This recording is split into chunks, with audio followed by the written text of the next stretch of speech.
கர்த்தருடைய பரிசுத்த நாமத்துக்கு மகிமை உண்டாகட்டும். இந்த தேவ செய்தியை கேட்கிற உங்கள் யாவரையும் ஆண்டவராகிய இயேசு கிறிஸ்துவின் இனிய நாமத்திலே நான் அன்போடு வாழ்த்து வரவேற்கிறேன். கடன் தொல்லையில் இருக்கிறீர்களா என்கிற தலைப்பிலே தொடர்ந்து தேவ செய்தியை பேச ஆவியானவர் எனக்கு உதவி செய்தார்.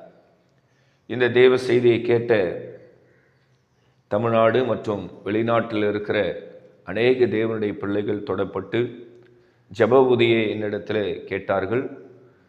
அநேக ஜெப குறிப்புகளை நான் சபையிலே எழுதி வைத்து உங்களுக்காக ஜெபித்து கொண்டிருக்கிறேன். ஆனபடினால் தொடர்ந்து இந்த தேவ செய்தியை கேட்டு கடன் சாபக்கட்டிலிருந்து நீங்கள் உங்களை தப்பித்து கொள்ள வேண்டும். நீங்கள் அந்த கடன் சாபத்திலிருந்து வெளியே வருவதற்கு ஆவியானவரும் உங்களுக்கு உதவி செய்வான் என்ற நிச்சயத்தோடு கூட இந்த 10ஆம் பாகத்தை உங்கள் மத்தியிலே நான் பதிவு செய்கிறேன்.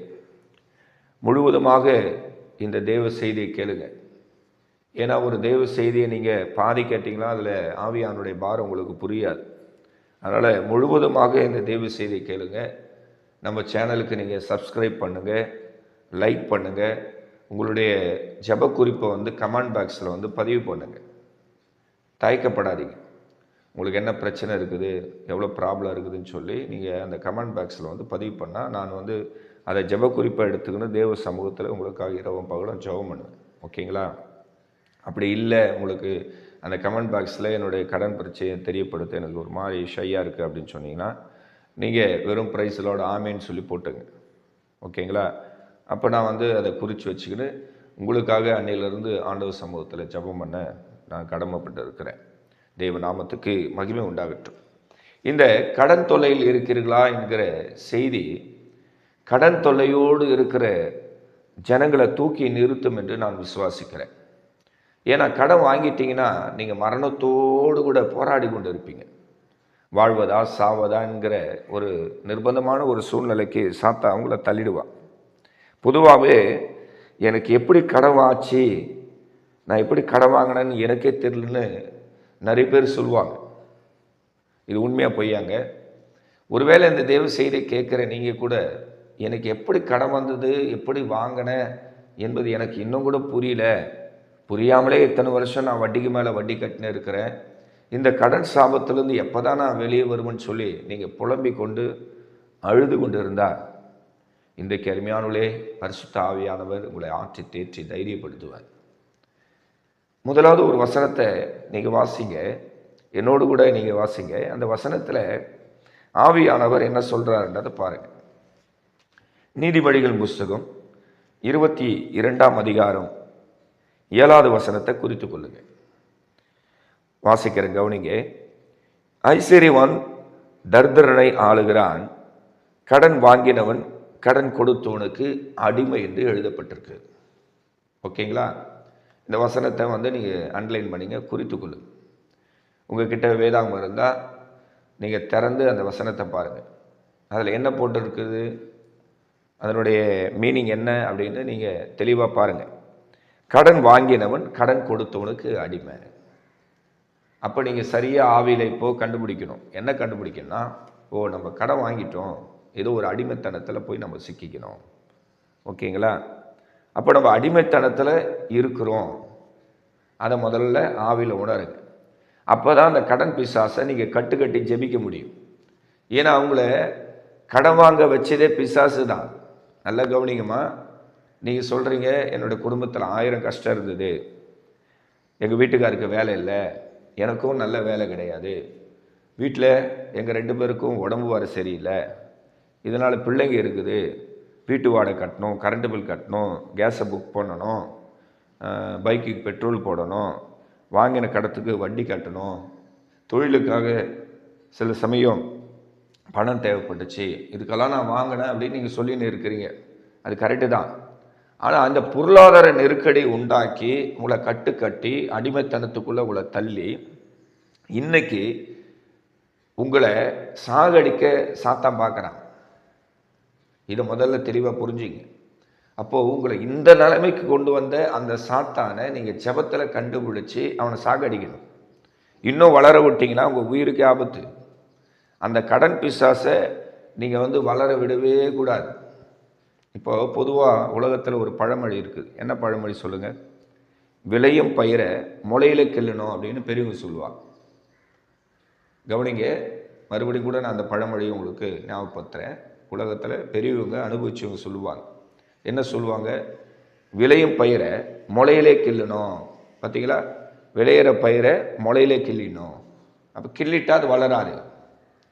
அதுபோல் கடன் ஏன் ஆச்சு, கடன் ஏன் எனக்கு வந்தது, இந்த கடன் பிசாசு ஏன் என்னை விட்டு விலக மாட்டதுன்னு சொல்லி நீங்கள் துக்கத்தோடு இருக்கிறீங்க. அப்படிதானம்மா? என் அன்பு சகோதரியே, என் அன்பு சகோதரனே, நீ ரொம்ப துக்கத்தோடு இருக்கிற. இந்த கடன் சுமையால் உன்னால் அதிலிருந்து மீள முடியல. இரவும் பகலும் உனக்கு தூக்கம் கிடையாது. புருஷங்கிட்ட உன்னுடைய கடன் சுமையை ஏமா நீ புலம்புறம்மா? இதாம்மா உண்மை. சிஸ்டர், உண்மையாக பொய்யா? ஆமின்னு சொல்லுங்கள். உங்கள் வீட்டுக்காரர்கிட்ட நீங்கள் என்ன பண்ணுறீங்க? இரவெல்லாம் புலம்புறீங்க, இன்னும் பகலெல்லாம் புலம்புறீங்க. ஐயோ, கடன்காரன் வரப்போகிறான், வட்டிக்காரன் வரப்போகிறான், நீ பாட்டுன்னு வேலைக்கு போயிடுற, இந்த வட்டிக்காரனை எப்படி பதில் சொல்கிறது அப்படின்னு சொல்லி சகோதரிகளை நீங்கள் கணவர்கிட்ட ஒரு பக்கம் போராடினு இருக்கிறீங்க. அவருக்கு வருமானம் கிடையாது. அவர் என்ன செய்ய முடியும்? இதோ கையில் இருக்கிறது உனக்கு கொடுக்குற, வீட்டு செலவுக்கு வச்சுக்கோ, பிள்ளைங்களுக்கு பால் வாங்கிக்கோ, இது டிஃபனுக்கு வச்சுக்கோ, லஞ்சுக்கு இது வச்சுக்கோ, காய்கறி வாங்கிக்கோ, பால் வாங்கிக்கோ, மளிகை பொருள் வாங்கிக்கோ அப்படின்னு சொல்லி ஏதோ அவரால் முடிஞ்ச ஒரு தொகையை அவர் போராடி எடுத்துன்னு உங்ககிட்ட கொடுக்குறார். உனக்கு அந்த வருமானம் பத்தலை, உங்கள் வீட்டுக்காரோட வருமானம் பத்தலை. இப்போது இதில் சாப்பிட்டு திருப்தி அடைந்து கரண்ட்டு பில்லு கட்டி, ஃபோனுக்கு ரீசார்ஜ் பண்ணி, கேஸ் பண்ணி, பிள்ளைகளை பராமரித்து, நல்லது கெட்டது வாழ்வு சாவு இதெல்லாம் செஞ்சுட்டு எனக்கு நிர்வாகம் பத்தலை, வருமானம் பத்தலை, நான் என்ன செய்வேன்னு சொல்லி சகோதரி நீ கண்ணீரோடு இருக்கிற. அப்படி தானம்மா? நான் பேசலாமா? ஆவியானவர் உன்னுடைய உண்மையான நிலவரத்தை அவர் பார்க்குறார். இப்போது வருமானம் பத்தலை, அதனால் நீ என்ன செஞ்ச? கொஞ்சம் உங்கள் வீட்டுக்காரருக்கு தெரியாமல் வாங்கினேன், கொஞ்சம் உங்கள் வீட்டுக்காருக்கு தெரியாமல் வாங்கிட்டேன். இப்போது கடத்துக்கு மேலே கடன், வட்டிக்கு மேலே வட்டி, கடன் கொடுத்து உனக்கு நெருக்கடி கொடுத்து உன்னை அடிமையாக்க பார்க்குறான். அவனுடைய பேச்சுகளை கேட்டு நீ அப்படியே உடஞ்சி போயிருக்கிறம்மா. அந்த கடன் சுமையினால் அன்பு சகோதரியை நீ ரொம்ப உடஞ்சி போய் ரொம்ப துக்கத்தோடு இருக்கிற. 1க்கு 10 கடைக்காரன் வீட்டு வாசலில் வந்தால் ஒரு பெண்ணுக்கு எவ்வளோ அவமானம் இருக்குது என்பதை ஆவியானவர் மேலே பார்க்குறார். ஒருவேளை ஒரு கடன்காரங்கிட்ட நீங்கள் கடன் வாங்கியிருந்தா கூட பரவாயில்லைங்க. 10 கடன்காரங்க வீட்டு வாசல் சத்தம் போட்டுட்டு கெட்ட வார்த்தைகளை கேட்டுட்டு அவன் போயிட்டா உங்கள் மனசு எவ்வளோ தவிக்கும், எவ்வளோ பாடுபடும் என்பதை நான் பிரசங்கம் பேசும்போதே ஆவியான உங்கள் இருதயத்தை காட்டுறேன். அப்படியே உடஞ்சி நொறுங்கி கடன்காரனுக்கு பயந்து நடுங்கி கொண்டு இருக்கிறமா. என் அன்பு சகோதரியே, இதுதான் உன்னுடைய வாழ்க்கை. எப்படி தான் ஒரு நாளை கடக்கிறது? ஏன் பொழுது விடியுது, ஏன் இரவு வருது அப்படின்னு சொல்லி ஒரு நடபணம் போல் நீ புலம்பி கொண்டு இருக்கிற. உண்மையாக பொய்யாமா? நடபணம் போல் நீ புலம்பி கொண்டு இருக்கிற. இதுதான் உண்மை, உன்னுடைய உண்மையான நிலவரம். யாருக்கிட்டனா போய் உன்னுடைய கடன் பிரச்சனை, குடும்ப பிரச்சனையை சொன்னால் கூட யாரும் காது குத்து கேட்க மாட்டுறாங்க, அவமானப்படுத்துகிறாங்க, அஸ்டப் பண்ணுறாங்க. அப்போ எப்போ பார்த்தாலும் கடன் சொல்லி உட்காந்துங்கிற. நல்ல ஜீவியம் கிடையாது, நல்ல சுபாகம் கிடையாது, ஜபம் கிடையாது, அவசியம் கிடையாது, உங்கள்கிட்ட வல்லமை கிடையாது, நீ ஆண்டவருக்கு பிரியமானவர் கிடையாதுன்னு சொல்லி எல்லாரும் ரிஜெக்ட் பண்ணுறாங்க, எல்லாம் உன்னை நிராகரிக்கிறாங்க, உன்னை தள்ளப்பட்ட கல்லாக பார்க்குறாங்க. இதான் சகோதரி உன்னுடைய உண்மையான நிலவரம். இந்த வார்த்தையை கேட்க கேட்க கேட்க உன் இருதயத்தில் ஆவியானுடைய அசைவாடுதலை நீ உணரலாம்.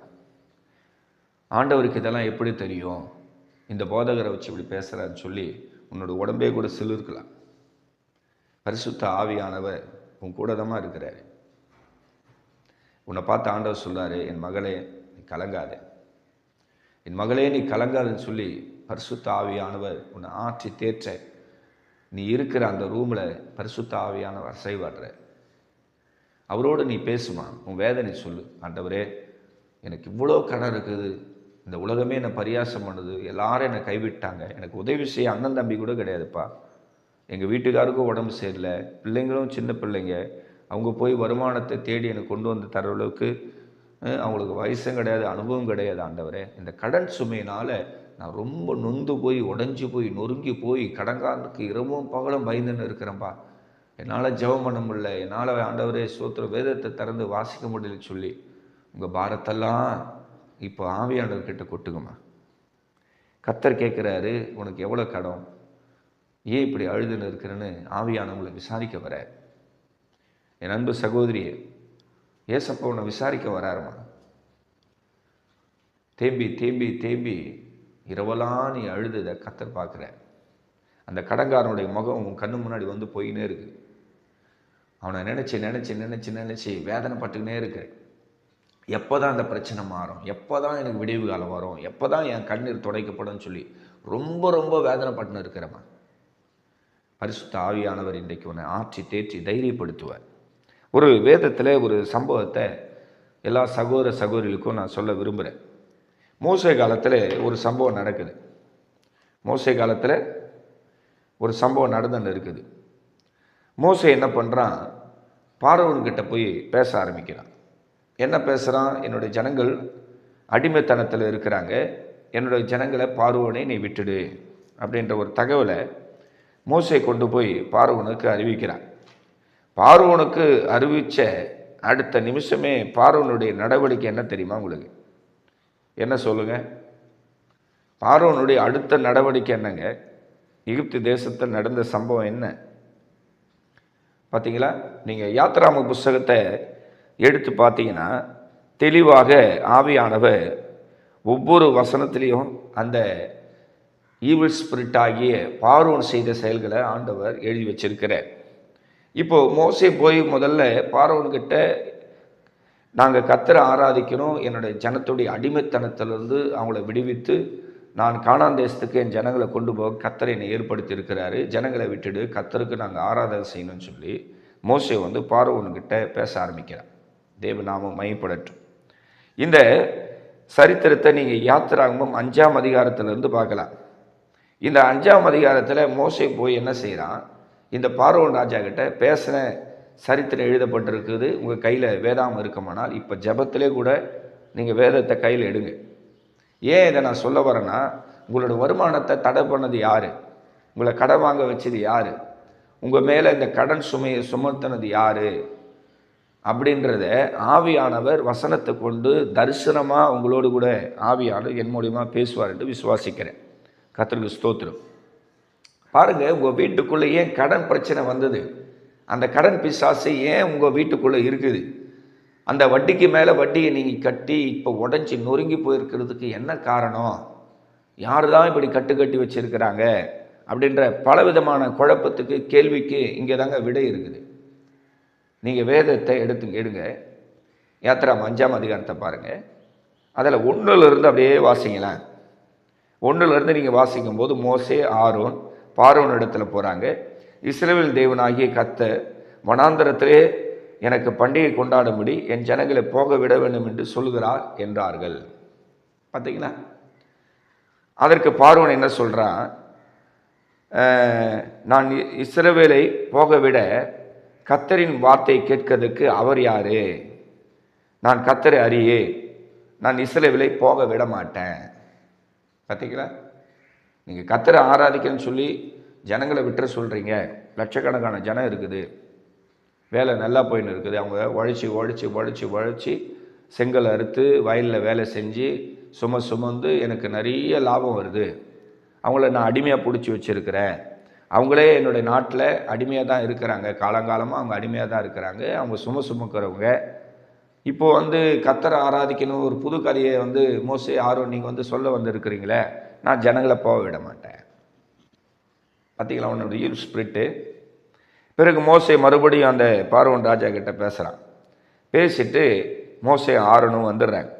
அதன் பிறகு பார்வோன் என்ன பண்ணுறான், இந்த இஸ்ரவேல் ஜனங்க மேலே பயங்கரமான சுமையை சுமக்கும்படி கட்டளை இடுகிறான்.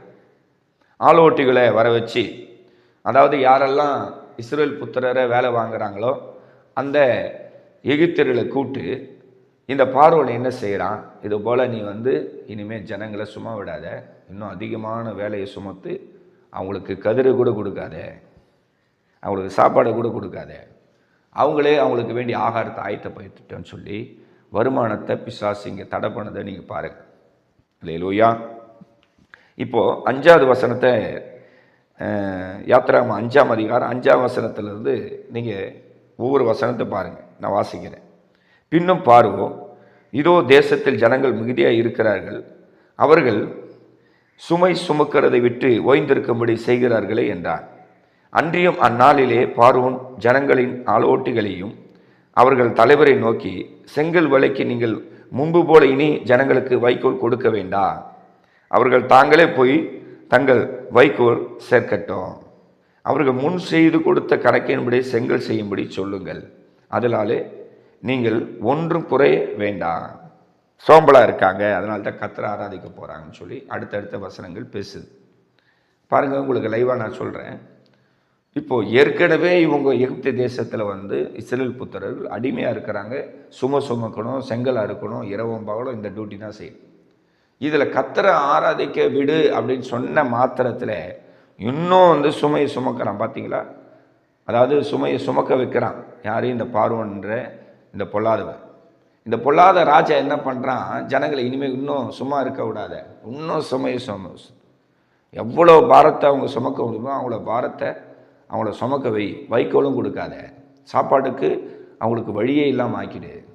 இதாங்க இந்த கடங்கார பிசாசு இன்றைக்கும் நூதனமாக வேறு ரூட்டில் இந்த பார்வோன் போல நம்மளை அடிமைப்படுத்து. குறிப்பாக ஏற்கனவே நீங்கள் பெரிய கடன் சுமையில் இருப்பீங்க. இப்போ மேலும் மேலும் மேலும் சுமையை யார் உண்டாக்குனது சொல்லுமா?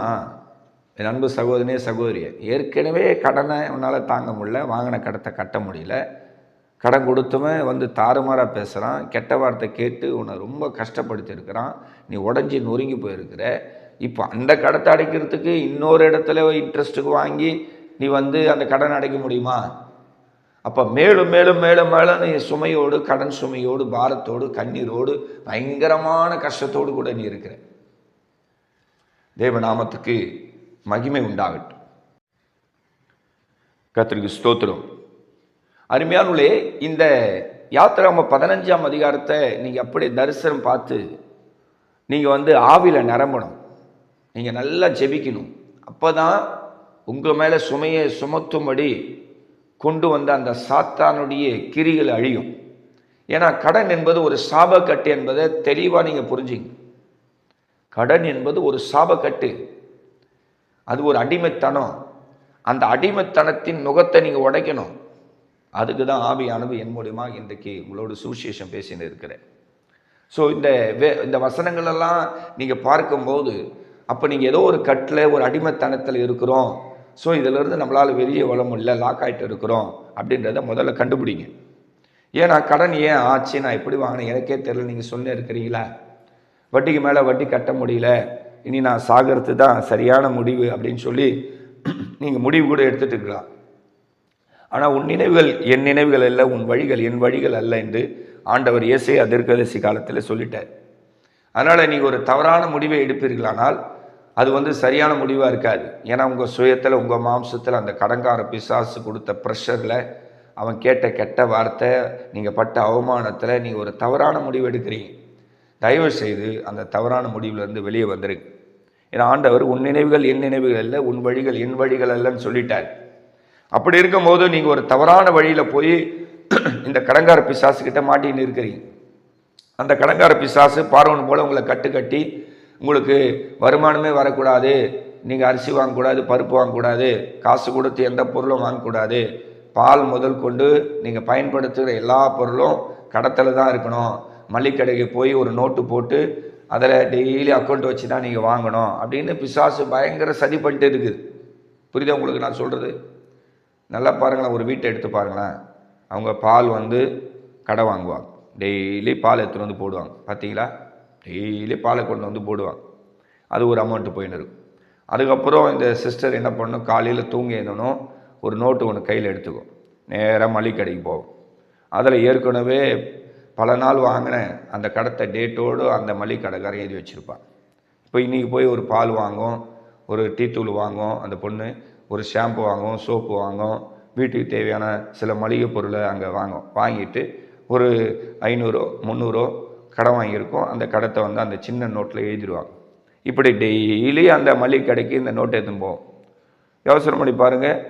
கடைசியில் சம்பளம் வாங்கி அந்த பொண்ணு, அந்த சிஸ்டர் என்ன பண்ணுது, வாங்கின கடத்தை கொஞ்சம் கட்டம், கொஞ்சம் மறுபடியும் பேலன்ஸ் வச்சுக்கும். சில பெண்களை கவனிங்க, சாகிற வரைக்கும் இப்படி மளிகை கடைக்கு நோட்டை எடுத்துன்னு போய் நோட்டு போட்டு கடன் வாங்கி தான் அவங்க ஒரு டீ கூட செஞ்சு குடிக்கணும், சமைக்கிற பொருள்லேருந்து எல்லாமே கடமா. ஒரு சில சகோதரிகள் சொல்லப்போனால் போடுற துணியிலிருந்து எல்லாமே கடன், கடத்துக்கு மேலே கடன், வட்டிக்கு மேலே வட்டி, எதையுமே செய்து சரியாக சக்ஸஸாக முடிக்க முடியாது. வாழ்க்கை முழுவதும் தோல்வி, கஷ்டம், வேதனை, அவமானம், கண்ணீர், அப்படியே நொறுங்கி உடஞ்சி அப்படியே செய்வன சூனியம் பண்ண மாதிரி அப்படியே ஒவ்வொரு சகோதரியுடைய இருதயம் அப்படியே உடஞ்சி போயிருக்கு. யார்கிட்ட சொன்னாலும் இதுக்கு ஒரு தீர்வு வரல, இந்த கடன் பிரச்சனை போக மாட்டேங்குது, வீட்டு வாடகை கட்ட முடியல, என்னால் ஒரு கேஸை புக் பண்ண முடியல, இதெல்லாம் ஒரு வாழ்க்கையா? ஒரு மளிகை கடையில் போய் நோட்டு வச்சு நிற்கிறது, இது ஒரு வாழ்க்கையா? வாங்கின பால் காசை கட்ட முடியல, இது ஒரு வாழ்க்கையா? செல்லுக்கு ரீசார்ஜ் பண்ண முடியல, இது ஒரு வாழ்க்கையா? இந்த மனுஷங்கிட்ட எதுக்கு நம்ம வாழணும்னு சொல்லி நிறைய சகோதரிங்க அப்படியே கண்ணீரோடு கூட இன்னைக்கு காணப்பட்டு கொண்டு இருக்கிறாங்க. அருமையான சகோதரியே சகோதரியே, கர்த்தர் உன்னை ஆற்றி தேற்றி தைரியப்படுத்துகிற தேவன் என்பதை நீ ஒருபோதும் மறக்காது. அவர் உன்னை ஆற்றி தேற்றி, சகோதரியே உன்னை ஆற்றி தேற்றி தகப்பன் தைரியப்படுத்துவார் என்ற விசுவாசத்தை முதல்ல இருதயத்தில் வைமா. ஏசப்பா என்னோட இருதயத்தை தேற்றுவார், என்னை தைரியப்படுத்துவார். இன்றைக்கி நான் கடங்காரியாக இருக்கிறேன், கடங்கார ஜெயிலாக இருக்கிறேன், ஆனால் என் சூழ்நிலை இப்படி இருக்காது, என் அடிமைத்தனத்தின் நுகத்தை கர்த்தர் உடைப்பார் என்கிற விசுவாசம் உங்களுக்குள்ள உருவாகும். என்னோட அடிமைத்தனத்தை ஏசப்பா உடைப்பார். கண்டிப்பாக பார்வோன் கையிலிருந்து இஸ்ரேல் ஜனங்களுக்கு ரட்சிப்பையும் விடுதலையும் வாங்கி தந்த தேவாதி தேவன் எனக்கு உதவி செய்வார்னு நீங்கள் விசுவாசி. இப்போ மறுபடியும் நான் யாத்திராமத்தை கொஞ்சம் டச் பண்ணுறேன். அந்த யாத்திராம் 5ஆம் அதிகாரத்தில் என்ன நடக்குது பாருங்கள். மோசே போய் ஆரோன் போய் பார்வோன்கிட்ட பேசின அந்த நாளில் இருந்து எகிப்து தேசத்திலிருந்து இஸ்ரேல் ஜனங்க அந்த செங்கடலை உடைச்சி வனாந்தரத்தில் வர வரைக்கும் இந்த பார்வோன் அவனுடைய சேனைகள் இஸ்ரேல் ஜனங்களுக்கு விரோதமாய் யுத்தம் பண்ணிக்கொண்டே இருக்கிறாங்க. அவங்கள அடிமையாக வச்சுக்கணும், அவங்கள சுமக்க வைக்கணும், அவங்க உழைக்கணும், இந்த பார்வோன் சாப்பிடணுமாமா. இது எதனா நியாயமா சகோதரி சொல்லுமா? இஸ்ரேல் ஜனங்கள் லட்சக்கணக்கான ஜனங்கள் செங்கல் அறுத்து சுமந்து பாடுபட்டு வெயிலில் வேலை செய்யணுமா. இவர் அந்த எகிப்து தேசத்தை ஆண்டு அந்த எகிப்து தேசத்தில் இருக்கிற செல்வத்தை அனுபவிக்கணுமா.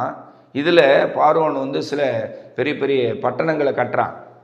இதெல்லாம் இஸ்ரேல் ஜனங்க செங்கல் அறுத்து கொடுத்த ஆசீர்வாதத்தினால அவன் வளர்ந்துன்னு வரான். உழைக்கிறது இஸ்ரேல் ஜனங்க, அவங்க உழைப்பை வாங்கி சாப்பிட்றது யார்? பார்வோன். அப்போ பார்வோன் தான் உங்கள் உழைப்பை வாங்கி சாப்பிட்னு இருக்கிறான். தெளிவாக தரிசனம் புரியுதா நான் சொல்கிறது உங்களுக்கு? அப்போ உங்கள் உழைப்பு ஏதோ ஒரு விதத்தில் போகுதுன்னு சொன்னால், அப்போ உங்களுடைய வேர்வை, உங்கள் கஷ்டத்தை, உங்களுடைய கண்ணீரை யாரோ ஒரு திருடுறாங்க, வாங்கி சாப்பிட்றாங்கன்னு அர்த்தமா. அதை தான் நான் தெளிவாக யாத்திரை 5ஆம் அதிகாரத்தில் உங்களுக்கு அப்படியே தரிசனமாக காட்டுறேன். சரி, முடிவில் பார்வோன் ஜெயிச்சானா ஆண்டவர் ஜெயிச்சாரா? இதை கொஞ்சம் யோசிங்க. இந்த பார்வோன் இஸ்ரேல் ஜனங்களை கட்டி வச்சிருக்கிறான். சுமக்கணும், இவங்க கஷ்டப்படணும், இவங்களுக்கு ஆகாரம் கூட கிடைக்கக்கூடாது, இவங்க சோத்து கூட திண்டாடணும், ஊராக தெருவாக போய் இவங்க அவங்களுக்கு தேவையான கதிர்களை பொறுக்கணும். யோசனை பண்ணி பாருங்கள், எவ்வளோ கஷ்டத்தை கொடுக்குறான், எவ்வளோ ஒடுக்குறான், எவ்வளோ பொருளாதாரத்தை உடைக்கிறான் பார்த்தீங்களா? நொறுங்கி போனோம், பட்னியாக வேலை செய்யணுமாம்மா. இன்றைக்கி நிறைய பேர் கடன் வாங்கிட்டு பட்னியாக தான் வேலைக்கு கூட போகிறாங்க. ஒரு வேளை சாப்பிட்ற சகோதரிகளாக இருக்கிறாங்க. கடத்தை கொடுத்துட்டு வட்டியை கட்டிட்டு ஒரே ஒரு நாளைக்கு ஒரு வேளை தான் சாப்பிட்றாங்க. எவ்வளோ வேதனை. இதில் இன்னும் விதவிங்க ஒரு பக்கம் இருக்கிறாங்க. இந்த விதவிங்க என்ன பண்ணுறாங்க? புருஷன் சரியில்லாமல் குடிகாரன் கொள்ளைக்காரன் அடித்து துன்புறுத்தி இதை ஏறக்குறைய அவன் ஒரு 10-20 வருஷம் கொடுமைப்படுத்தி அந்த பொண்ணை நடத்தியிருப்பான். இந்த குடிகாரங்கிட்ட மாட்டிக்கின்னு அது ஒரு கொடுமை அனுபவிச்சிருக்கும். சரி, அவன் ஏதோ ஒரு வியாதிப்பட்டு குடிச்சு செத்துட்டா கூட ஏதோ ஒரு சமாதானமாக நிம்மதியாக இருக்கலாம் பார்த்தா, இந்த கடங்கார பிசாசுக்கிட்ட நிறைய விதவைகள் மாட்டின்னு இருக்கிறாங்க. எப்போ தான் விடிவு காலம், எப்போ தான் விடுதலைன்னு சொல்லி நீங்கள் கண்ணீரோடு இருக்கிறீங்க. விடுதலை ஆக மாட்டோம், அவ்வளோதான் போல நம்ம வாழ்க்கை, இவ்வளோதான், நம்ம இப்படி தான் கடங்கார ஜெயிலாக தான் நம்ம இருக்கணும், கடன் வாங்கிட்டு இப்படி தான் கூனி குறுகி வெக்கப்பட்டு அவமானப்பட்டு தான் நம்ம இருக்கணும். ஒரு பைபிளை எடுத்துக்கின்னு ஒரு சர்ச்சு கூட நிம்மதியாக போக முடியல, சர்ச்சில் கூட 4 கடங்காரவங்க நிற்கிறானே, சர்ச்சு வாசலில் நிற்கிறானே, பாஸ்டருக்கு தெரிஞ்சு அவமானமாச்சே அப்படின்னு சொல்லி சர்ச்சுக்கு கூட இதனால் போக முடியல. உன்னால் ஜெபிக்க முடியலம்மா, வேதத்தை திறக்க முடியல, உன்னால் ஜெபிக்க முடியல. அப்போ பிசாசு கட்டு வச்சிட்டான். ஓகேங்களா? சரி, இப்போது இந்த யாத்திரை 5ஆம் அதிகாரத்திலிருந்து நீங்கள் சரித்திரத்தை அப்படியே ஃபாலோ பண்ணுங்க. அப்படியே ஃபாலோ பண்ணிங்கன்னா 14 அதிகாரம் வரைக்கும் அந்த பார்வோன்கிட்ட மோசே பேசுனது, மோசே வந்து பேசும்போதெல்லாம் வந்து பார்வோனுடைய இருதயம் கடினப்பட்டது. அதனால் ஆண்டவர் எகிப்து தேசத்தில் 10 வாதைகளை உண்டாக்குறார். கடைசியில் பார்வோன் ஜெயிச்சானா ஆண்டவர் ஜெயிச்சாரான்றதை பாருங்க. பார்வோனுடைய ஈவில் ஸ்பிரிட் வந்து பயங்கரமானதுன்னு நான் ஏற்கனவே சொன்னேன். இஸ்ரவேல் ஜனங்க உழைக்கணும், இவன் சாப்பிடணும். ஓகே, ஆண்டவர் விடுவாரா? ஆண்டவர் என்ன சொல்றாரு மோசே கிட்ட? அவனை அழைக்கும் போது சொல்றாரு, என் ஜனங்க அடிமைத்தனத்தில் இருக்கிறாங்க, படுகிற உபத்திரத்தை நான் அறிஞ்சிட்டேன். அல்லேலூயா. என் ஜனங்க படக்கூடிய உபத்திரத்தை நான் பார்த்துட்டேன் மோசே. இனிமேல நான் வந்து இந்த பார்வோன் கிட்ட என் ஜனங்களை விட முடியாது. ஏன்னா நான் வந்து ஆபிரகாம், ஈசாக்கு, யாக்கோபு கிட்ட ப்ராமிஸ் பண்ணிட்டேன். அதனால் 400 வருஷம் உன்னுடைய ஜனங்க இப்படி அடிமைத்தனத்தில் இருப்பாங்க, அந்நிய தேசத்தில் இருப்பாங்க. நான் சொன்ன ப்ராப்பசி அவ்வளோதான், ஃபினிஷ் ஆயிடுச்சு. இனிமேல் ஜனங்க எகிப்தில் இருக்கக்கூடாது, நீ போய் அவங்கள அழைச்சிட்டு வா. என் ஜனங்களுடைய வேதனையை நான் அறிந்திருக்கிறேன். குறித்து கொள்ளுங்க, யாத்திராகமம் 3ஆம் அதிகாரம் 7வது வசனத்தை நீங்கள் பாருங்கள். ஆண்டவருடைய மனசில் எப்பேற்பட்ட அன்பு இருக்குன்றதை பாருங்கள். நான் வாசிக்கிறேன். அப்போது கர்த்தர், எகிப்தில் இருக்கிற என் ஜனத்தின் உபத்திரத்தை நான் பார்த்து ஆளோட்டிகள் நிமித்தம் அவர்கள் இடுகிற கூக்குரலை கேட்டேன், அவர்கள் படுகிற வேதனையை அறிந்திருக்கிறேன். பார்த்தீங்களா? அடிமைத்தனத்தில் இஸ்ரவேல் ஜனங்கள் இருக்கும்போது ஆண்டவர் மோசே மூலமா பார்க்குற அந்த லட்சக்கணக்கான இஸ்ரவேல் ஜனங்க அப்படியே சுமக்கிறவங்களா, செங்கல் அறுக்கிறவங்களா, பயங்கர பாடுபடக்கூடிய ஜனங்களாக இருக்கிறாங்க. இந்த வேதனையை ஆண்டவர் மேலேருந்து பார்க்குறார். பிரைசலா. அப்போ ஏசப்பா வந்து உங்கள் வேதனையை பார்த்துட்டு விலகி போயிட்டு வரமா? நீங்கள் கடன் தொல்லை இருக்கிறீங்க, அவருக்கு நல்லாவே தெரியுமா? நல்லா தெரியும் உங்களுக்கு எத்தனை லட்சம் கடன் இருக்குது, எத்தனை ஆயிரம் கடன் இருக்குது, மல்லிக்கல்ல நீங்கள் எவ்வளோ கடன் வாங்கியிருக்கிறீங்க, பால்காரனுக்கு எவ்வளோ தரணும், தண்ணிக்காரனுக்கு எவ்வளோ தரணும், நீங்கள் வீட்டு வாடகை எவ்வளோ கட்டணும், கரண்ட் பில் கட்ட முடியல, வாங்கின கடத்தை கட்ட முடியல, இங்கேருந்து அங்கே கடன் வாங்கி அங்கேருந்து இங்கே கடன் வாங்கி சமாளிக்கிறீங்க. இதெல்லாம் ஆண்டவர் பார்த்துன்னு இருக்கிற. ஏன் ஒரு வட்டிக்காரங்கிட்ட நீங்கள் எவ்வளோ அசலும் வட்டியும் கட்டிங்க நீங்கள் கூட மறந்துடலாமா? ஏசப்பாவுக்கு நல்ல தெளிவாக தெரியும். நீ இவ்வளோ அசல் வாங்கினா இவ்வளோ வட்டி கட்டியிருக்கிற, வட்டிக்கு மேலே வட்டி கட்டியிருக்கிற, எத்தனை காசுக்கு இன்ட்ரெஸ்ட் வாங்கணும் கூட ஆண்டவருக்கு நல்லா தெரியும். அப்போ நீங்கள் கேட்கலாம், ஏன் இந்த பிரச்சனை சரியாக மாட்டேங்குது, ஏன் இந்த போராட்டம் சரியாக மாட்டேங்குது என்பது உங்கள் மனசில் அப்படியே ஒரு அழுத்தத்தை உண்டாக்கி இருக்குது. கடன் சுமையினால் உங்கள் இருதயம் அப்படியே வெடிக்கிற மாதிரி இருக்குது. அப்படி தானேங்க? கர்த்தர் உங்கள் வேதனை அறிந்த தேவன். நீங்கள் யாத்திரா 3ஆம் அதிகாரம் ஏற்கனவே நான் படித்து காண்பித்த 7வது வசனத்தின் கடைசி வார்த்தையை பாருங்கள். ஜனங்க படக்கூடிய வேதனையை நான் அறிந்த தகப்பன்றேன். பிரைசலா. உங்கள் வேதனையை ஆண்டவர் அறிஞ்சிருக்கிறார். உங்கள் கடன் சுமையை கர்த்தர் அறிஞ்சிருக்கிறார். உங்கள் வீட்டில் என்ன ப்ராப்ளம் போயின்னு இருக்குது, உங்கள் வேலையில் என்ன ப்ராப்ளம் போயின்னு இருக்குது, இன்னும் உங்கள் வேலைக்கு கூட ஆபத்து இருக்குது அப்படின்றத கூட ஆண்டவர் நல்ல தெளிவாக பார்க்குறேன். ஆனால் உங்கள் ப்ராப்ளம் அப்படியே இருக்காது, உங்கள் பிரச்சனை மாறும். விசுவாசிக்கிறீங்களா? உங்கள் கடன் பிரச்சனை கண்டிப்பாக மாறுமா? பரிசுத்த ஆவியான லட்சக்கணக்கான இஸ்ரவேல் ஜனங்களை ஒரு ஆள் கூட எகிப்தில் இல்லாதபடி விடுவிச்சிருக்கிறேன். அப்போ இன்னைக்கு கோடிக்கணக்கான ஜனங்க கடன் சுமையில் கட்டப்பட்டு இருக்குது. இந்தியாவில் மாத்திரம் இல்லைங்க, உலக நாடுகள் எங்கும் கடன் சுமையில் தேவ ஜனங்கள் கட்டப்பட்டு இருக்கிறாங்க. அந்த ஜனங்களை ஆண்டவர் தேடி கண்டுபிடிச்சி அவங்களுடைய எல்லா விதமான கடன் சாபம் என்கிற கட்டை, அந்த சாபமான அடிமைத்தனத்தை கர்த்தர் உடைப்பார் நான் விசுவாசிக்கிறேன். சரி, இப்போ நான் ஓரலாக உங்களுக்கு சொல்கிறேன். இஸ்ரவேல் ஜனங்கள் லட்சக்கணக்கான ஜனம் எகிப்தில் இருக்கிறாங்க. ஆண்டவர் ஒரு 10 குடும்பத்தை அங்கேயே விட்டுடலாமே. 10 குடும்பத்தை ஒரு வேளை ஆண்டவர் அங்கே விட்டு இருந்தால் அந்த 10 என்ன ஆகும்? 10 வருஷம் கழிச்சு 100 ஆகும். அந்த இன்னொரு 10 வருஷம் அது 500 1000 பெருகும். ஏன்னா எகிப்துக்கு போனதே வெறும் 70 பேர் தான். யாக்கோபு காலத்தில் யோசப்பு வந்து எகிப்தில் இருக்கும்போது யாக்கோபு அவனுடைய சந்ததி, அவன் பிள்ளைகள் எல்லாம் எகிப்துக்கு போன ஒரு லிஸ்ட்டு ஒன்று இருக்குது. அது 70 பேர் தான். ஆனால் நாளடைவில் இந்த பார்வோன் வந்து இறந்த பிறகு, யோசப்பு இறந்த பிறகு, வேறொரு பார்வோன் எகிப்த அரசால் வந்த பிறகு இஸ்ரவேல் புத்தருடைய தொகை பெருகுது. ஓகேங்களா? சரி, ஒருவேளை ஆண்டவர் மோசே காலத்தில் இப்போ வந்து ஒரு 10 குடும்பத்தை அங்கே விட்டுட்டு வந்துடுறான்னு வச்சுக்கலாம். மீதி இருக்கிற ஜனங்கள்லாம் ஆண்டவர் செங்கலை உடைச்சி வனாந்தரத்தில் கொண்டு வந்து கானான் தேசத்துக்கு வழி நடத்தினா வச்சுக்கலாம். இப்போ 10 குடும்பத்தை விட்டுட்டா என்னம்மா, என்ன பிரயோஜனம்? ஒரு ஆளை கூட ஆண்டவர் பார்வோன் கையில் கொடுக்கல, ஒரு குடும்பத்தை கூட கொடுக்கல, ஒரு குறிப்பிட்ட ஒரே ஒரு நபரை கூட கொடுக்கல. மேலும் அவங்க உழைச்சி கஷ்டப்பட்ட எல்லாத்துக்கும் எகிப்தர்கிட்ட ஆண்டவர் தங்கத்தை வாங்கி இஸ்ரவேல் ஜனங்களுக்கு கொடுத்துருக்கிறேன். அப்போது அவன் எவ்வளோ ஒடுக்கினானோ அந்த பார்வோன் தேசத்தில் இருந்தே ஆண்டவர் செல்வத்தை எடுத்து இஸ்ரவேல் ஜனங்களுக்கு பொன்னுடைமையும் வெள்ளுடைமையும் கொடுத்தாராம். இருக்கிற வரலாறு. அவங்க ஒவ்வொரு குடும்பத்தில் போய் இஸ்ரவேலர் என்ன பண்ணாங்க, ஒவ்வொரு குடும்பத்துக்குள்ளே போய் தங்கம் வெள்ளியெல்லாம் கொள்ளடிச்சாங்க, அள்ளின்னு வந்தாங்கன்னு இருக்குதா? அதை கூட ஆண்டவர் ஏன் எத்தனை சொன்னார்னா, வனாந்தரத்தில் ஒரு ஆசீர்வாத கூடாரம் கட்டுவதற்கு இது போல் பொருட்கள் தேவை, தங்கம் தேவை, வெள்ளி தேவை. புரியுதா உங்களுக்கு? என் பிள்ளைங்களுடைய கஷ்டத்துக்கு நீங்கள் அதை அள்ளின்னு வாங்கன்னு சொல்லி ஆண்டவரே அனுமதிக்கிறேன். கர்த்தர் அனுமதிக்கலைன்னா ஒரு இஸ்ரவேலன் கூட எகிப்தருடைய ஒரே ஒரு கிராம் தங்கத்தை கூட எடுத்துருக்க மாட்டாங்க. அது ஆண்டவர் அனுமதிக்கிறார். ஏன்னா அதெல்லாம் அவங்க கஷ்டம், அதெல்லாம் அவங்களுடைய உழைப்புமா. அப்போ இன்னைக்கு உன்னோட உழைப்பை ஒருவேளை வட்டிக்காரன் சாப்பிட்டு இருந்தால் அவங்ககிட்ட இந்த புட்டிங்க ஆண்டவர் உனக்கு தருவார். இதுதான் தேவனுடைய மகத்துவம். அவன் கையில் இருந்து ஆண்டவர் நீ இழந்து போன அந்த பொருளாதாரத்தை ஆண்டவர் புடுங்கி தருவார். ஒருவேளை கடன் கொடுத்துவன் அந்த வீட்டு டாக்குமெண்ட்டை கூட வாங்கி போய் வச்சிருக்கலாம். எனக்கு என்ன தெரியுமாம்மா, ஆண்டவர் திட்டமாக உன்னோடு பேசுகிறேன். உன் வீட்டு டாக்குமெண்ட்டை நீ வேறு இடத்துல அடமானம் கூட போட்டு வச்சிருக்கலாம். அல்லது அந்த டாக்குமெண்ட் மேலே லட்சக்கணக்கான பணத்தை நீ வாங்கியிருக்கலாம். இதெல்லாம் எனக்கு தெரியுமா? ஆவியானவருக்கு தெரியும். என்னோடு பேசின்னு இருக்கிறேன், என் மூலிமா உங்களோட சுவிசேஷம் பேசியிருக்கிறேன். இந்த கடன்கார பிசாசு உங்கள் சொத்து டாக்குமெண்ட்டை அவன் கொண்டு போய் எங்கே வச்சிருந்தாலும், அவன் பீரோவில் வச்சிருந்தாலும் சரி, எந்த இடத்துல உங்கள் வீட்டு டாக்குமெண்ட்டை அவன் ஒழிக்க வச்சிருந்தாலும் சரி, இந்த சாபக்கட்டை உடைச்சி அவங்ககிட்ட வாங்கின பணத்தை கொடுக்க வச்சு உங்கள் வீட்டு டாக்குமெண்ட்டு, உங்களுடைய சொத்துடைய டாக்குமெண்ட்டை நீங்கள் மறுபடியும் ரிலீஸ் பண்ணுற அளவுக்கு ஆண்டவர் ஒரு வழிவாசலை திறப்பார். கடத்துக்கும் ஆண்டவர் வழி திறப்பார்.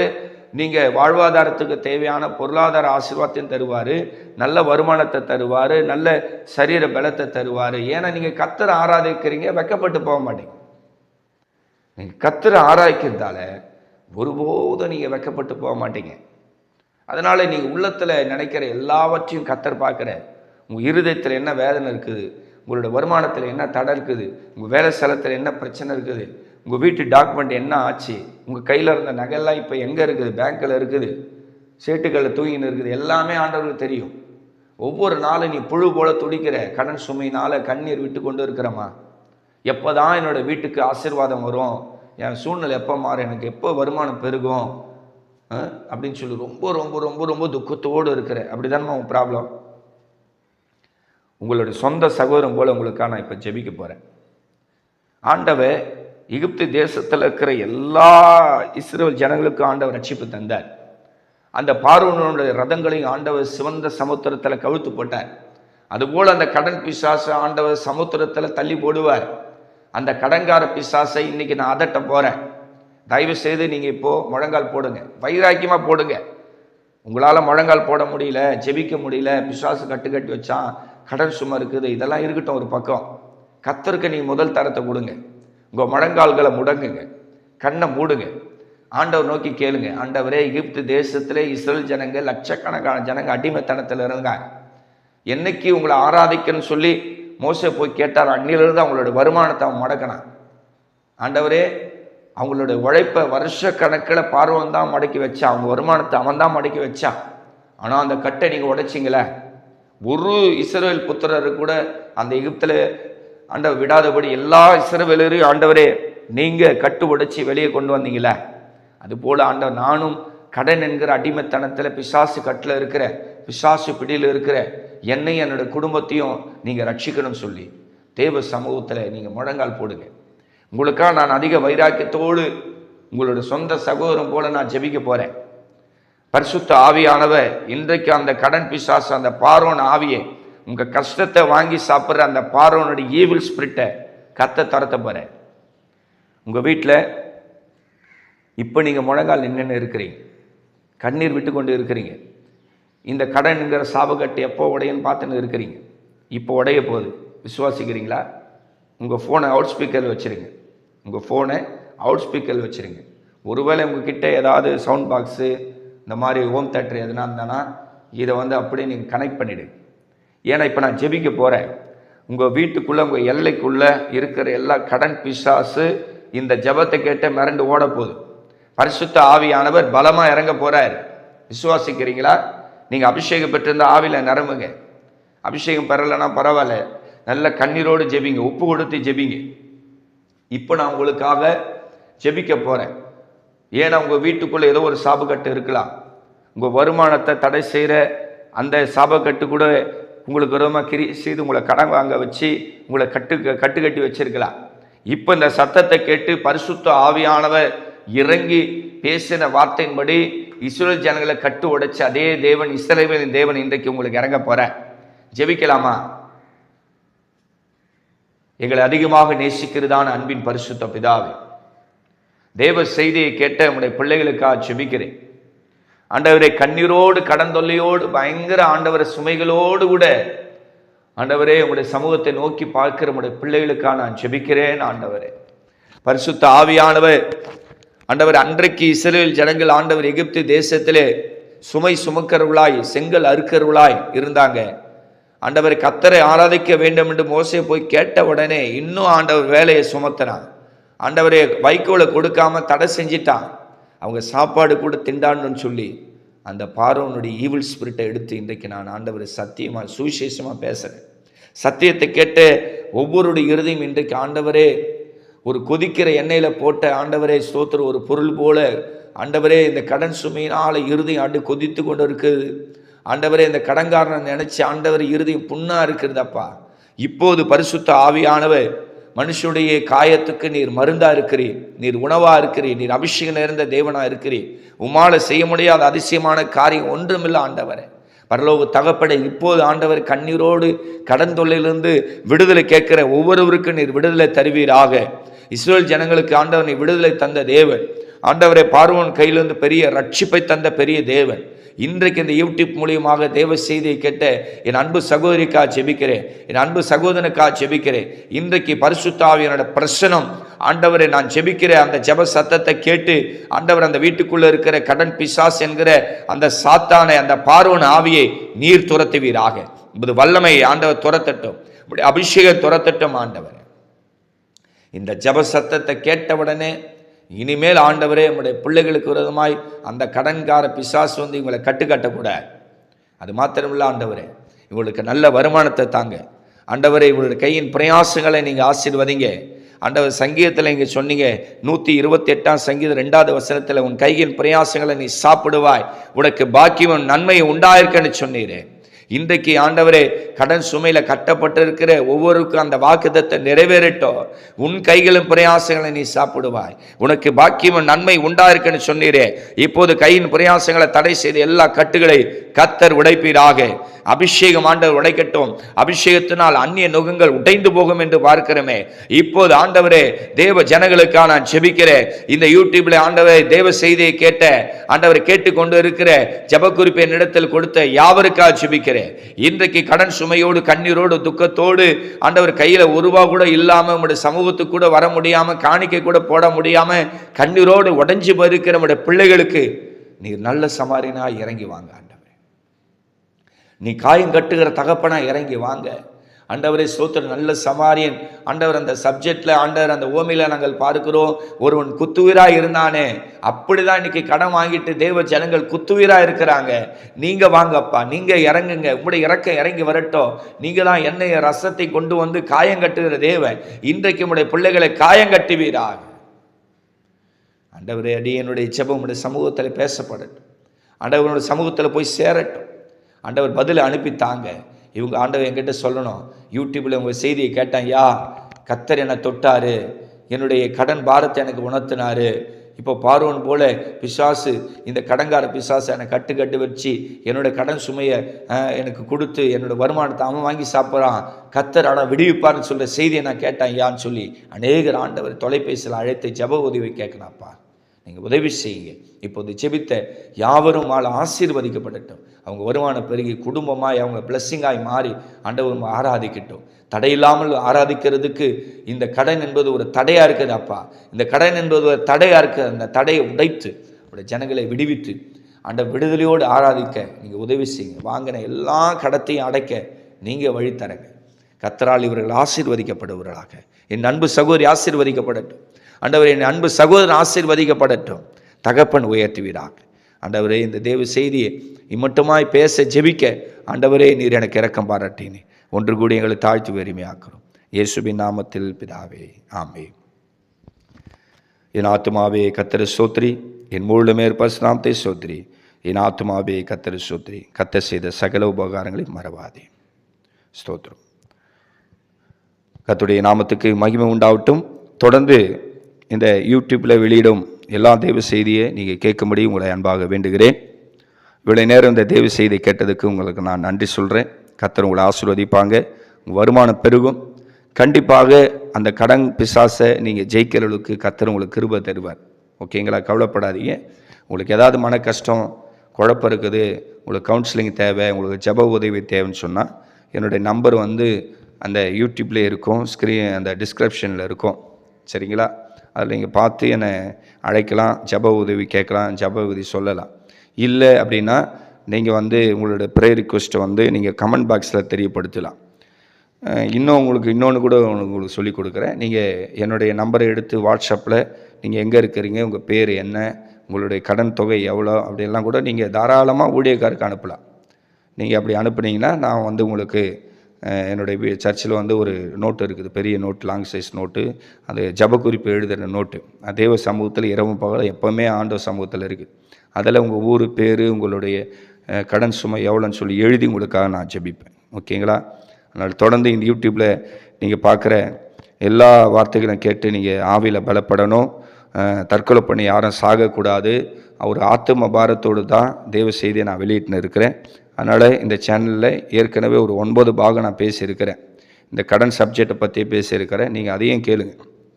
நீங்கள் முதல் முறையாக என்னுடைய சேனலில் இந்த பிரசங்கத்தை கேட்டிருந்தால் இன்னும் ஒரு 9 பாகம் இருக்குது. இது 10வது பாகம். அதனால் தொடர்ந்து கேளுங்க, சப்ஸ்கிரைப் பண்ணுங்கள், லைக் பட்டன் அமுக்குங்க, கமெண்ட் பாக்ஸில் உங்கள் ஜெப குறிப்பை சொல்லுங்கள். இல்லை அப்படின்னா ஒரு ஆமீன், ஒரு பிரைஸ் ஆர்டாக சொல்லுங்கள்.